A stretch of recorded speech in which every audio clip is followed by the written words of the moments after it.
السلام علیکم ورحمۃ اللہ وبرکاتہ۔ پاکستان کی طرف سے حج پالیسی 2025 کا اعلان کر دیا گیا ہے۔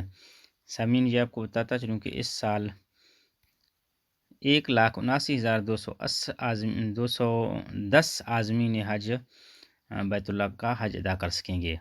تو اس حوالے سے آپ لوگوں کو بتاتا چلوں کہ اس میں سے سرکاری یعنی کہ گورنمنٹ کی طرف سے اور پرائیویٹ سیکٹر سے دونوں لوگ حج کے لیے جا سکیں گے، یعنی کہ پاکستان کا کوٹا 1,79,210 ہے۔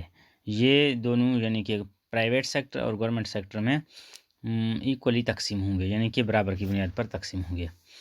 اور رواں سال سرکاری حج پیکیج کا اعلان کر دیا گیا ہے، جو کہ کم و بیش 10,65,000 روپے ہوگا، اور اس کے علاوہ 300 مخصوص نشستیں ہوں گی مزدوروں یعنی کہ کم آمدنی والے افراد کے لیے، جن کا تعلق ورکرز ویلفیئر فنڈ یا employees old age benefit institute سے ہوگا۔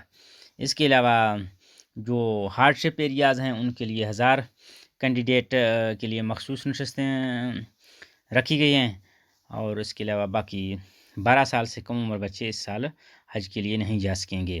مزید اس طرح کے معلومات جاننے کے لیے ہمارے اس چینل کو سبسکرائب کیجیے گا۔ Thank you.